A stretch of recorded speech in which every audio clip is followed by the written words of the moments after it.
All right, guys, we are live in studio with the man that I believe is going to be the next governor of the great state of California. Well, the once great state of California. We're going to make it Larry great again. Elder. We're going to make it great again. Okay, here's the deal. We got about 3 minutes here, and then I'm doing a proper hour-long sit-down with Larry, but we wanted to do this portion live because we just found out, I guess, yesterday morning that according to the Secretary of State in California, you did not qualify to be one of the 41 candidates on the list. Take it away. Well, apparently there is a law that was passed in order to make sure that Donald Trump turned over his tax returns for the 2020 election, requiring 5 years of tax returns. That was appealed all the way up to the California Supreme Court. It ruled unanimously that it was unconstitutional as to the presidential elections, but it was okay as to gubernatorial elections, so it applies to me. And apparently what they're saying is, of the 250 some odd pages of stuff I turned over, I either did not redact something that should have been redacted, or redacted something that should not have been redacted. We think it has to do with my social security number. Assuming that's true, the law is designed to protect me from anybody getting my number and then hurting me, violating my privacy. So if anybody's hurt, it's me. So the intent of the law, in my opinion, was not hurt. No lawyer that I've talked to, including several election law specialists, believe it's going to hold up. And if it is not reversed, and we're having conversations with the Secretary of State as we speak, and I don't believe it's going to be reversed, we're going to court. And we're going to win. And we'll know probably in a couple of days whether or not I'm going to be officially on the certified ballot, but I'm going to be on. So a couple of days you find out if you're on, and then if you're not on, then you go to court. No, we're going to court now to make sure I am on. And Gotcha. I will know what the ruling will be by in a couple of days.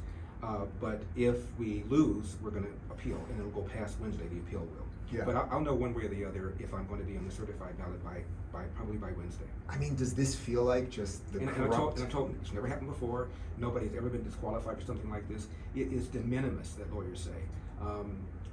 And furthermore, there's a provision in the law that allows the Secretary of State to correct if you have redacted something or you shouldn't have redacted something, and she elected not to do that. She's the Secretary of State. Her name is Shirley Weber. She's a Democrat.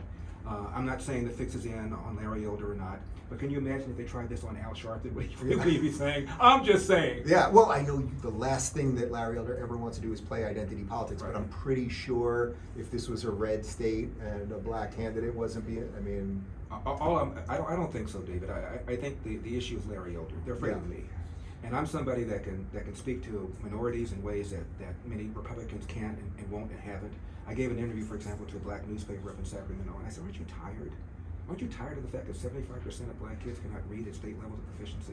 Aren't you tired that my high school, Crenshaw High School, only 2% of kids are math proficient? Aren't you tired of this? Aren't you tired of the teachers union that is adamantly opposed to school choice when the majority of black and brown parents living in the inner city want school choice? Aren't you tired of being pushed around like this?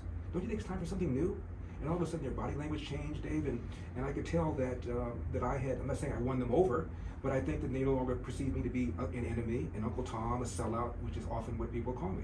Yeah. All right. We're going to do the rest of this as a proper sit down. All right, Larry, calm down. This was just, calm down, Larry, calm down. Hose me down, me down. You know, everybody knows that you were an integral piece of my wake up. So that really could be that's really, you could become governor, but it's more like. And you were an integral piece to my popularity. My popularity shot up after the interview with you. I didn't know who you were. Yeah. One of my young friends said, you ought to interview with him. His name is Dave Rubin. He's a sharp guy. And I said, never heard of him. You ought to talk to him.